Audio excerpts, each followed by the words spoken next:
And what's happening in Surah An-Najm is we're going to see a tafsir of Wal Quran al-Majid. What makes it so majestic? وَالنَّجْمِ إِذَا هَوَى مَا ضَلَّ صَاحِبُكُمْ وَمَا غَوَى. Wouldn't it be nice if there was a streaming service that brought you closer to the Quran? Bayyinah TV strives to do just that, with over 2,000 hours of enlightening content centered on the Quran and Arabic. Make learning a habit. Tap now to get Bayyinah TV for yourself today. So, before I get into the surah itself, I need to give you a couple more preliminary concepts that I need you to be aware of. You remember that Legos analogy I gave you? I'm going to give you this picture. There's no text. There's just this picture. The idea is that there are strands within a surah. Strands within a surah. So I'm going to list some strands for you. Some of the more common strands in Meccan surahs. Okay? And they all get stitched together. So one of those strands are the signs of Allah. That's one of the strands that you find a lot in Meccan surahs. So the signs of Allah could be in the mountains, the signs could be inside of ourselves, the signs could be in history, etc. Right? That's one. The second is prophetic history. Prophetic history. Okay? Now, prophetic history, I'm not talking about nations and their destruction. That's separate. Prophetic history is like, you know, when the angels came and spoke to Ibrahim alayhi salam that he's going to have a child. That's a small episode of prophetic history. Or when Musa alayhi salam spoke to Allah on the mountain, that's prophetic history, right? So that's the second strand now. A third strand is Judgment Day and the afterlife. Judgment Day and the afterlife. How many we got so far? What are they? What was number one? Signs of Allah. Two. Prophetic history. What was three? Judgment Day, right? Another strand is going to be the fall of nations. The fall of nations. Like the fall of Fir'aun's nation, the fall of the nation of Ad and Thamud, and so on, right? So the fall of nations is yet another strand, right? Then another strand is comforting the Prophet. This is a very important strand that's in the Meccan Quran, comforting the Prophet.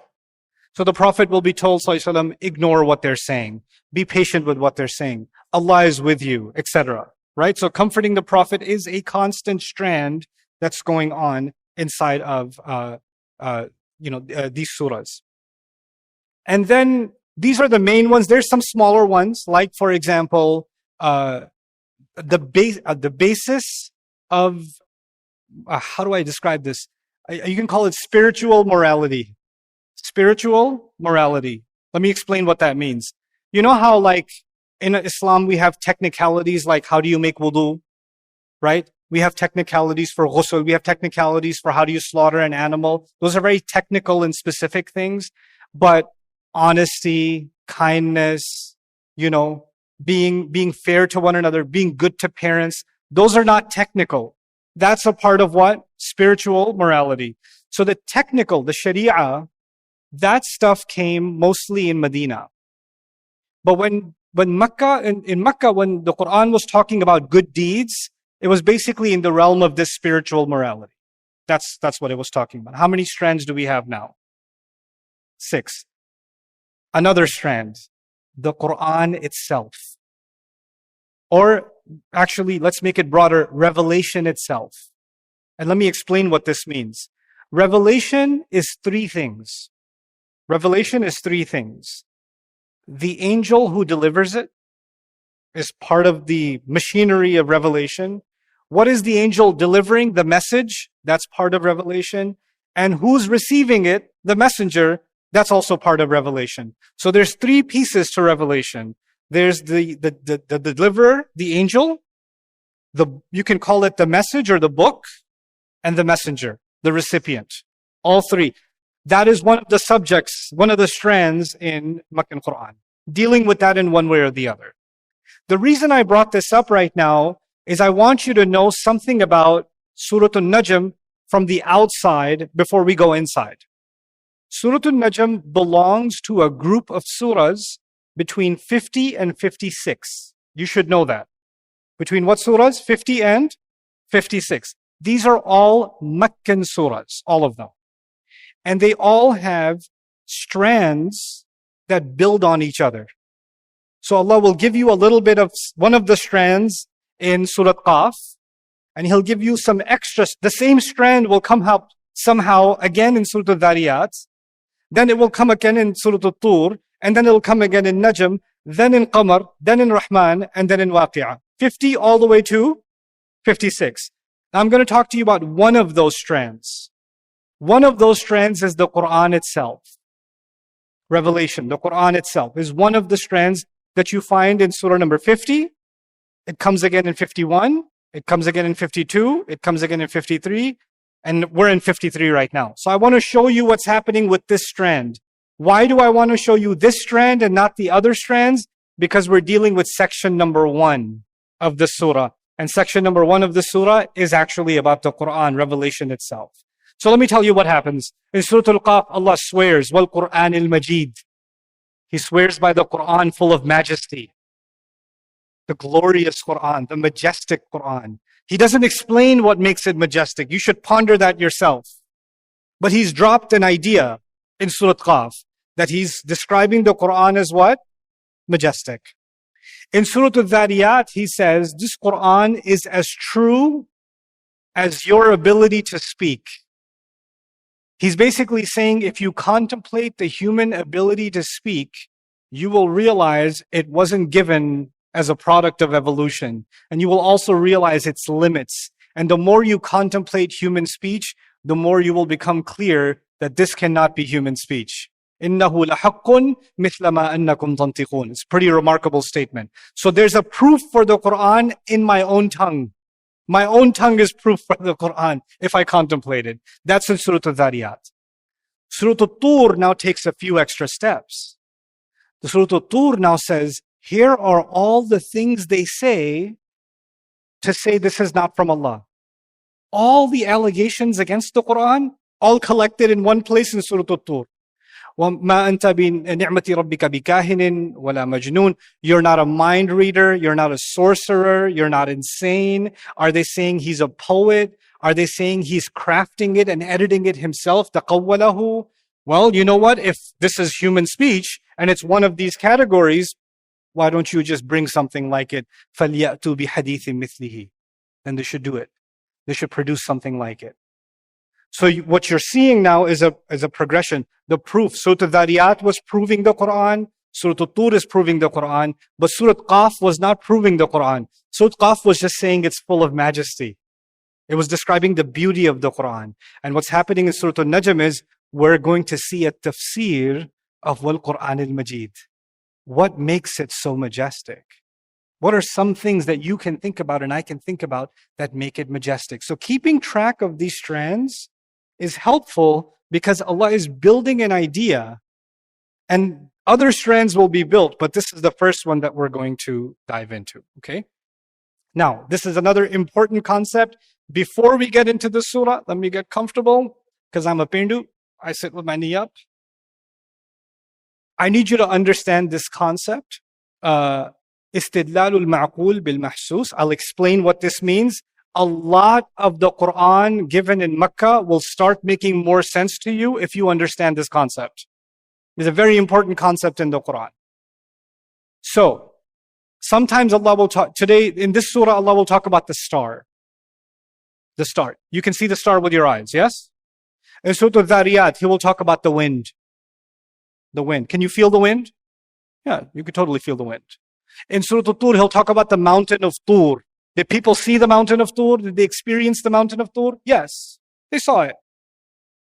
Allah will talk about things that you can experience from the 5 senses. That is al-mahsus. Imagery. Imagery, you can imagine it, you can feel it, you can experience it, but He's talking about it and He's using it to teach you something that is beyond the 5 senses. He's teaching you something about the unseen through it. He's teaching you something, powerful. Like, for example, actually, if I get into the example, it will take too long. We'll take this surah as the example itself. Allah will be talking about the star. But He's using the example of the star to talk about something much more spiritual. So actually the star is just a stepping stone. It's just a device for something much larger. You with me? So that's how we're going to when you see one of the physical phenomena in the Quran, any signs of Allah, you should ask, why is that there? What's the significance of it? What spiritual truth is connected to this image? One of my favorite examples is wattini wa zaytun. Wattin was a fig in the olive. Fig in the olive, which is a reference to the Mount of Olives in Jerusalem, which reminds of the legacy of Jesus. But you don't have to say Jesus, you can just say what? Wattin, especially with zaytun, and the entire history of Jesus comes up. وَطُورِ سِينِينَ, that's the history of Moses, Musa alayhi salam. وَهَذَا الْبَلَدِ الْأَمِينَ, that's Makkah, which is the history of Ibrahim alayhi salam and Rasulullah sallallahu alayhi wasallam. So prophets are being talked about by just a few images, you see, and their entire legacy, that entire spiritual truth is encapsulated in just a couple of words. That's part of the style of the Quran. It's sophisticated, it's rich, and that's what we have to pay attention to if we're going to make sense of the surah. Now, we're going to get into the surah itself. First things first, the reports we have about the surah, they're not conclusive, but most likely, or high likelihood, this was given to the Prophet ﷺ in the 5th year. So he's been a prophet for 5 years when this surah came. And by this time, they've started to become very hostile. Some seerah historians argue that the first 3 years or so, or 2 years, the Prophet ﷺ was giving da'wah, but he was giving it one-on-one. He wasn't going in public, and he wasn't out in the marketplace and things like that. It was one-on-one. People were being talked to about Islam, and it was kind of underground. And then from 3, 4, and 5, things started becoming more public. And as they started becoming more public, the response of Makkah started becoming more and more and more aggressive. So we're now in the middle of the early part of the aggression of Makkah when this surah came. An interesting event happened. Now, one of the things that the Quraysh used to do when the Prophet used to recite the Quran, they used to start making noise. I don't want to hear it. I don't want to hear it. Or somebody would start singing a song. Or they would pay women to start a concert while the Quran's going on. لا تسمعوا لهذا القرآن وألغوا فيه. So in the middle of the market, women would start dancing and singing, and all the crowd would go over there. Don't listen to this Quran and create distraction when it's being recited. لعلكم تغلبون. So you can win. So the Quran was being ignored, right? And if somebody hears the Quran, they start making noise so you don't hear it, right? But then 2 years into this aggression, Allah gave the Prophet ﷺ Surah An-Najm. وَالنَّجْمِ إِذَا هَوَى مَا ضَلَّ صَاحِبُكُمْ وَمَا غَوَى وَمَا يَنطِقُ عَنِ الْهَوَى. And something strange happened. The Prophet was reciting this surah, the whole surah, at one time. It's a long surah. He recites the whole surah, and nobody stops him. Nobody stopped him. Nobody made noise. They were all like, huh? What? And they started listening. And check this out. عن ابن عباس أن النبي صلى الله عليه وسلم سجد بالنجم. Ibn Abbas reports that Rasul صلى الله عليه وسلم did sajdah at the end of Surah An-Najm, because the last ayah of Surah An-Najm is a sajdah. So he fell into prostration. وَسَجَدَ مَعَهُ الْمُسْلِمُونَ. And the Muslims did sajdah with him. وَالْمُشْرِكُونَ. And the mushrikun fell into sajdah. The Quraysh fell into sajdah. وَالْجِنْ وَالْإِنس. And jinns and human beings. Anybody who heard the surah fell into sajdah. Even the mushrikun who used to make noise. This happened in what year reportedly? The 5th year. وعن عبد الله أن النبي قرأ سورة النجم فسجد لها فما بقي أحد من القوم إلا سجد. The Rasul ﷺ recited Surah An-Najm. He did sajdah himself. No one was left in all of Makkah that in the audience except that they fell into sajdah, except one guy. One guy didn't do sajdah.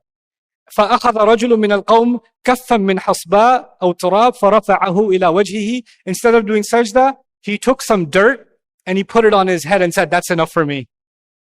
I'm not going to put my head down on the dirt will come up to my head. That was his reaction. But everybody else fell in, even people who don't believe, Fell into sajda momentarily. Okay.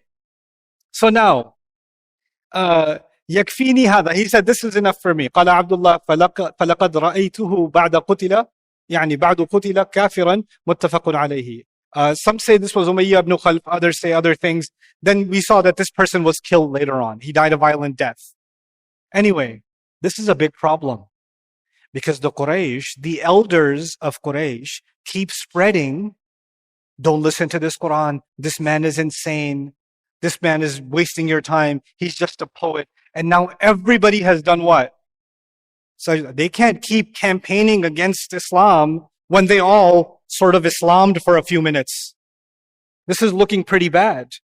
This is very bad. So they had to come up with a solution to this incident. Because this is not just one person or two people. This is everybody. So here's what happens. And this is my understanding of these events. You're free to disagree, but to the best of my ability, this is how I understand these events. They had to come up with a solution to this problem. And in this surah, later on, Allah will say, أَفَرَأَيْتُمُ اللَّاتَ وَالْعُزَّى وَمَنَاةَ الثَّالِثَةَ الْأُخْرَى. Allah will say, have you seen your false gods? They had different idols, right? 3 of those gods were named in the Quran. Lat, Manat, Uzza. 3 of them, Allah named them. And said, you think these are Allah's daughters? And you know what they did? They went around and they said, no. We didn't do sajda because of the Quran. The Prophet was saying, Lat, Manat, and Uzza are good. He said, Inna shafa'atahum turtaja. Their intercession will work. They can save you on Judgment Day. So the Prophet compromised and he was okay with 3 of our gods. He even mentioned them in Surah An-Najm. Did the Prophet mention those 3? Did Allah mention those 3 gods in Surah An-Najm? Yes. Did he say that they're going to intercede on your behalf? No, they made that up. And this became famously known as the satanic verses. This became, the Prophet momentarily agreed with Lat, Manat. He never agreed. They had to come up with an alt-facts campaign. They took 3 of the words in the surah, made up their own ayat, spread them, and the rumor spread far and wide to some of the Muslims who were living in Abyssinia, heard the rumor. That's how good their rumor machine was. And they said, the Prophet has compromised with the Quraysh. You can come back now. He's made a deal with them because if you accept some of their gods, you've made a deal. So some of them started coming back because of the rumor. That's how powerful the rumor machine was. And I won't dignify the idea of the satanic verses and whether it's legitimate or not, because for any real academic, not even a believer, any real academic that studies the subject, looks at the text, looks at what they're claiming, it doesn't add up at all. The most plausible explanation, which is absolutely convincing, is this incident was too big of an embarrassment for them. So they had to create a smear campaign against the Quran. And that's what they came up with. You know? So this is one incident that you should know about that was related to Surah An-Najm. Okay. Now, by the way, something I didn't tell you, I should have told you. These notes, they're like in Arabic because I want you to feel bad. No. They're in Arabic in a box. The box is usually for me, not for you. I'll explain it. But sometimes there are things in English and they're not in a box. Those things are for who? They're for you. So don't feel bad about this. I'll feel a little bad, but that's okay. This is for me. But for you, inshallah, that's coming. Okay? Now, let's begin with the first ayah of this surah. By the way, my goal today is to try to reach ayah number 6. Inna lillahi wa inna ilayhi raji'un. Let's see how far we get. وَالنَّجْمِ إِذَا هَوَى. Allah says, I swear by the star as it falls. I swear by the star as it falls. That's an easy translation so far. I'm going to share first with you what did the Muslims say about this ayah historically. This is in Qurtubi, Tabari, Ibn Kathir, different tafasir. These are some of the opinions about these ayat. Mujahid والثريا إذا سقطت مع الفجر والعرب تسمي الثريا نجما وإن كانت في العدد نجوما. This is going to be important. He's saying by Suraya. Suraya is not the name of an Arab khala. Thuraya is a cluster of stars in the sky. In English, we call them the Pleiades. The Pleiades constellation or the Pleiades cluster of stars. Okay? The Arabs used to call it Thuraya. And they're saying by the constellation or the cluster of stars called Thuraya as they fall. As they fall. So I'm not going to explain this yet, just keep this in your head. It's referring to a specific star or a specific group of stars as they fall. We'll figure out what that means soon. Mujahid says, no, An-Najm is actually referring, it's saying star, but it's talking about the Quran. وَالْقُرْآنِ إِذَا نُزِّلَ لِأَنَّهُ كَانَ يُنَزَّلْ نُجُومًا. Najama or najjama or nujjima actually in Arabic means to give something in installments. To give something in installments. So Quran came in what? Installments. So each installment is like a star shooting in the sky. Like each installment is a star falling. That's how Mujahid saw it. You see the beautiful contrast, comparison between those two? It's a similar oath that you find in Surah Al-Waqi'ah when Allah says, فَلَا أُقْسِمُ بِمَوَاقِعِ النُّجُومِ. I swear by the falling of and the placement of the stars, right? And so that's a very powerful, beautiful image because the stars are the only light in the middle of darkness, and the revelation of Allah is light in the middle of a world that's full of darkness, right? And Allah controls every star and its movement, and Allah determined every ayah and its revelation and when it came. So that was the opinion of Mujahid. Al-Farra, nujumu samai kulluha hina taghrubu. This is all of the stars in the sky when they fall or when they start disappearing from the horizon. Hassan says something similar. Allah swear by the stars as they disappear. Hassan also said this might be referring to stars on Judgment Day when they all start falling. I swear by the star as it falls or as it will fall, meaning I'm swearing by the time when all stars are going to start dropping out of the universe. Because Allah will describe, that إِذَا الْكَوَاكِبُ انْتَثَرَتْ, other places in the Quran, all the stars are going to disperse, and طُمِسَتْ, they're going to be erased and wiped out. So that could be a reference to that. These are early opinions. إِنَّ النَّجْمَ هَا هُنَا الزَّهْرَ لِأَنَّ قَوْمًا مِنَ الْعَرَبِ كَانُوا يَعْبُدُونَهَا. Some say this is a star, specific star called Zahra, and the Arabs used to worship it. So Allah is swearing by it as if He owns it. That's not your God, it has a God. So that's what it's a reference to. And then finally, this is actually the weakest of the opinions. An-Najm huna huwa an-nabt alladhi laysa lahu saq. Najm is also used in Arabic for grass or low plants. But that's, and as the wind makes them go down, so the grass as it goes down. But that's not really viable in coming up with the rest of it. Now, I've actually mentioned this already, so we can move on.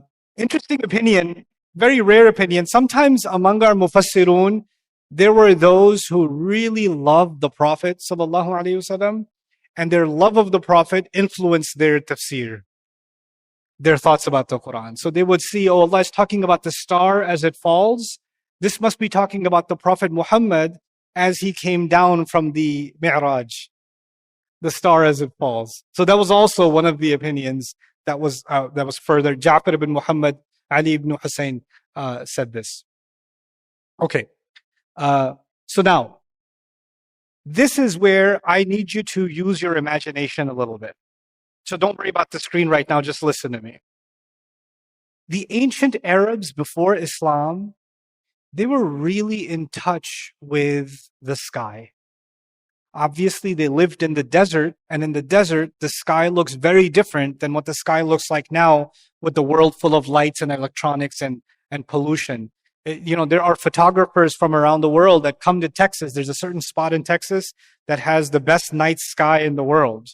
And they come there and there are no lights allowed and no flashes allowed, and they come to just take pictures of the sky. But that was the normal sky for the Arabs back in the day.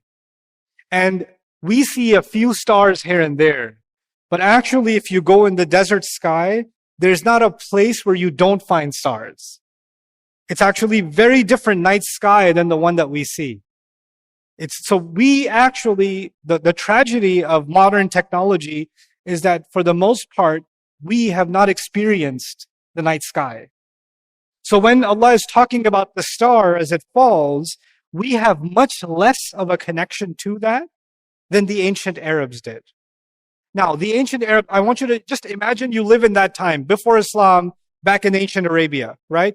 Not a lot of cities, people, not a lot of lights, People love coming out at night because the day is excruciatingly hot. And the only real beauty they have to stare at is what? The stars. And they love traveling at night because it's safer, because you're cloaked, and because it's cooler and they can move faster. So they traveled quite a bit at night too. And وَبِالنَّجْمِ هُمْ يَهْتَدُونَ, and they used to use the stars for navigation. Now the thing is, you might not know this, and I didn't know this because we're not in touch with nature, but the stars actually move through the seasons. They actually move. And over the course, if you're looking at, remember I told you Pleiades, the constellation? At one part of the year, as soon as Maghrib happens, you can see it at eye level. And as the year progresses through the night, it moves above your head. And another part of the year, the first time you see it is right above your head, and it moves down slowly over the season to eye level. So actually, this constellation rises and it also falls. Interestingly, the word Hawa, actually means rising and falling. Al-huwiyu dhahabun fin hidarin wal-hawiyu dhahabun fi irtifa'in. Linguists argue that huwi, from Hawa, the same letters, is actually something going down. And hawi is actually something going up. So movement downwards and upwards is captured inside Hawa. And what's really cool is these stars, half of the year they were rising and the other half of the year they were falling.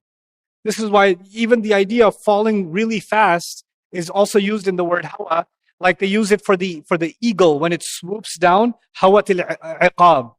You know, ala sayd, like it jumps down from the mountain and it dives down to capture its prey and then it gets up. The eagle, when it does that, that's actually called Hawa also. Okay, so that's a little bit about the meaning of the word Hawa. But now let's dig a little deeper. I want you to know something that happened in ancient Arabia called the Anwa' system. The Anwa' was poetry before Islam. All of it was about the stars. Like there was an entire music department dedicated to songs and poems about what? The stars. And in those poems, they used to use the word Najm a lot. Which word? Najm. And they used it for Thuraya. They used it for Pleiades all the time. Sometimes they would say Najm Thuraya, sometimes they would say Najm, but they used it all the time.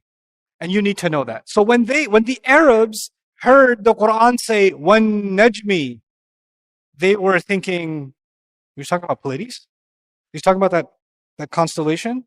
And the reason they developed this literature is they used to pay attention to where they can find Pleiades because it will tell them which season is coming. Is rain coming? Oh, Pleiades is above our head. Is winter coming? Oh, it's right down here, etc., etc. So they would actually keep track of it in their poems and pay close attention to it. And Allah is using that culture that they had in the opening ayah also. We'll see why He does that. But right now I need you to know, if you were an ancient Arab and you never heard about Islam and you heard when Najmi idha hawa, you're like, yeah, I do that. Yeah, I know that. I know what that's about. Yeah.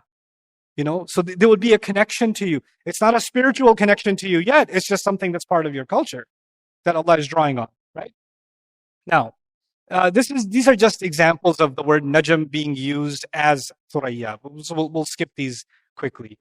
But I do want to get you to the summary. Okay. In the summer, Thuraya, Najm, rises. So when they see it rising, they see it at the horizon, at the sunset, and then they see it rising, that means it's summer coming. And when it's falling, that means what's coming?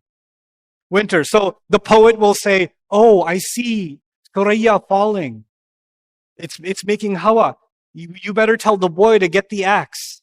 You know what that means? What is he going to do with the axe? What do you think? He's going to cut wood, which means he's going to make a fire because it's going to get cold. You get it? So they would actually consider this a connection to the change of seasons. And they would make preparations for the future based on An-Najm idha hawa. Now this is really awesome because Allah is also saying, you're so used to preparing for the coming season, because you look at the sky, and now this revelation has come from the sky, and it's time for you to prepare for the coming season of the afterlife. You see? So the physical image of An-Najm idha hawa is now being tied to what is this revelation is not a joke. You have to take it very seriously. You know? So he's tying the revelation together to this cultural phenomenon of the Arabs.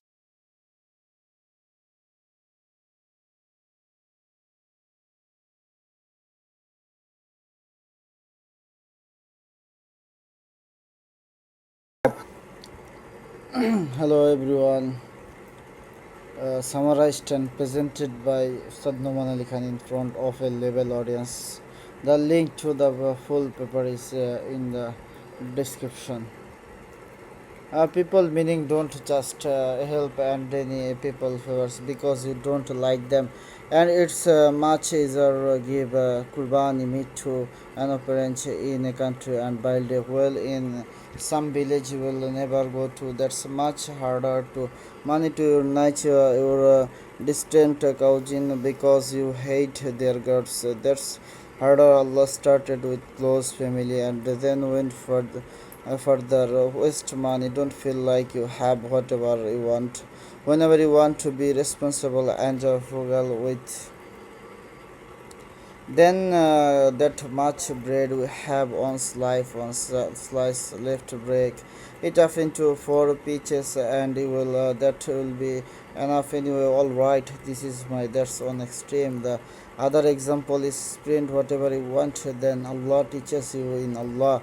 What an amazing wisdom. First Allah says don't be too cheap, then he says don't spend too much, then he says Allah controls is something, he gives more something, he gives less. Why is this?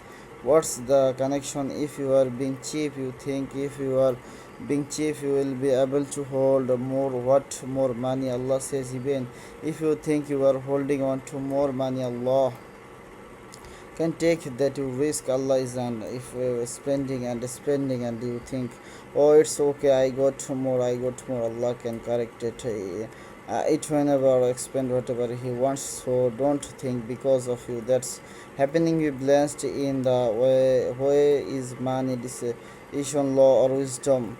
Think age you are starting to get it loss can be quantify. Wisdom is a very situation by situation decision and Allah is basically a technique that human being are capable